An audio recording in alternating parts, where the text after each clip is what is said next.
Have you ever felt like you're working hard but just can't seem to get ahead financially?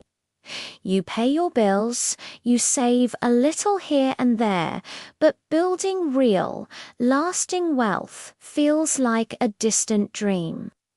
What if I told you that the secrets to financial success aren't new or complicated?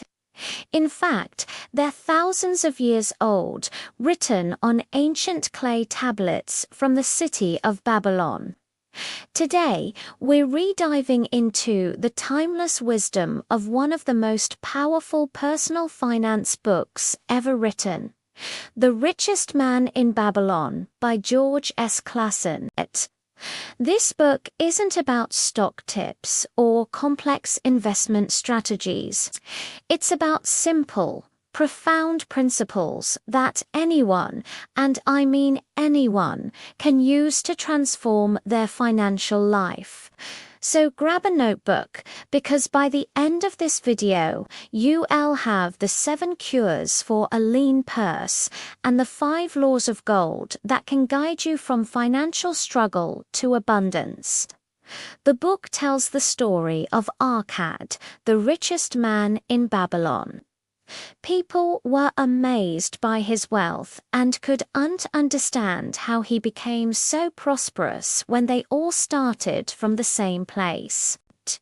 So the king of Babylon asked Arcad to teach his secrets to the citizens. Arcad's lessons are presented as simple parables, making them incredibly easy to understand and remember. The first and most famous lesson is what Arcad calls the first cure for a lean purse. Start thy purse to fattening. This sounds old-fashioned, but the principle is revolutionary. For every 10 coins you earn, spend only 9. This is the famous pay yourself first rule. Before you pay your rent, your groceries, or any other bill, you must set aside at least 10% of your income for yourself. This isn't money to be spent later. It's money to be saved and invested. Think of it this way: every dollar you earn is like a worker. If you spend it, that worker is gone forever. But if you save and invest it, that worker starts working for you, earning more money. Arcad emphasizes that this 10% is the seed of your wealth. It might seem small at first, but over time, this habit will build the foundation of your financial freedom. Many people think they can't afford to save 10%. They say their expenses are too high. But the book argues that what we call necessary expenses will always grow to equal our income unless we actively control them. Which brings us to the second cure. The second cure is control thy expenditures. This is about budgeting. You need to distinguish between your needs and your desires. So many of us spend money on things we want in the moment, without thinking about our long-term goals. Arcad advises creating a budget to track where your money is going. This isn't about depriving yourself of everything you enjoy. It's about being conscious and intentional with your spending. Once you see where your money is flowing, you can identify the leaks, the unnecessary expenses that are draining your purse. By plugging these leaks, you'll find that saving 10% is not only possible, but easier than you thought. It's about making your money serve your true goals, not your fleeting whims.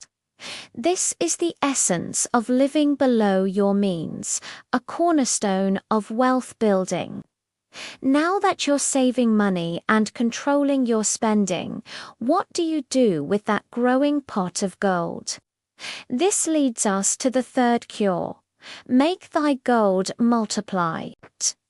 Your savings shouldn't just sit there collecting dust. You need to put your money to work. Our card teaches that every coin saved is a slave that can work for you. And the children of those slaves, the returns on your investments can also work for you. This is the power of compound interest. Your money starts earning money, and then that money earns more money. In the book, Arcad talks about lending his money to a shield maker who pays him interest. Today, this could mean investing in stocks, bonds, real estate, or a business. The key is to find opportunities where your capital can generate a return. Don't be passive with your savings. Be an active investor who seeks out profitable ventures. But investing comes with risks, which is why the fourth cure is so important. Guard thy treasures from loss. Our card warns that the first rule of investing is to protect your principal. Don't be lured by get-rich-quick schemes or deals that sound too good to be true. He tells a story of losing his entire year's savings by entrusting it to a brickmaker who was traveling to a distant land to buy rare jewels. The brickmaker knew nothing about jewels and was tricked, losing all of Arcade's money. The lesson is profound. Invest only in what you understand and seek advice from those who are experts in their field. Don't trust a baker for advice on buying stocks, and don't trust a musician for real estate tips. Do your homework, understand the risks, and prioritize the safety of your hard-earned capital. It's better to get a smaller, secure return than to risk everything for a huge, uncertain gain. The fifth cure is about one of the biggest investments you'll ever make. Make of thy dwelling a profitable investment. In modern terms, this means owning your own home. The book argues that paying rent to a landlord year after year means you have nothing to show for it in the end. But when you make mortgage payments, you are building equity. You are turning a major expense into an asset. Owning your home gives you a sense of pride and reduces your living costs over the long term, freeing up more money for your investments. Now, the modern debate on renting versus buying is complex, but the core principle from Babylon holds true. Find ways to turn your largest expenses into assets that build your wealth, not someone else's. Next up, the sixth cure. Ensure a future income. Life is unpredictable. You won't be able to work forever, and unforeseen events can strike at any time. You need to prepare for the future. This means planning for your retirement and protecting your family in case you are no longer there to provide for them. In Arcade's time, this might have meant burying jars of coins for old age. Today, it means utilizing retirement accounts like a 401k or an IRA and having life insurance. You need to make provisions for the days when you are no longer earning an income, ensuring that you and your loved ones will be taken care of. This isn't just about wealth, it's about security and peace of mind. Finally, the seventh cure is perhaps the most empowering. Increase thy ability to earn. Your greatest asset is you. The more you learn, the more you can earn. Arcad encourages everyone to cultivate their own powers, to study, to become wiser, and to become more skillful. Don't just rely on your current job or income stream. Actively seek out ways to improve yourself. Learn a new skill, take a course, read books, seek out mentors. The more valuable you become, the more your capacity to earn will grow. A person who constantly sharpens their skills will always find new opportunities to increase their income, which in turn accelerates their journey to wealth. This isn't just about working harder, it's about working smarter and becoming better at what you do. So, to recap the 7 cures, pay yourself first with 10% of your income. Control your expenses with a budget. Make your money work for you through investing. Protect your principal from loss. Own your own home. Plan for your retirement and protect your family. And finally, constantly increase your ability to earn. But the book doesn't stop there. It also gives us the 5 laws of gold, which are like the guiding principles that govern how wealth is attracted, kept, and grown.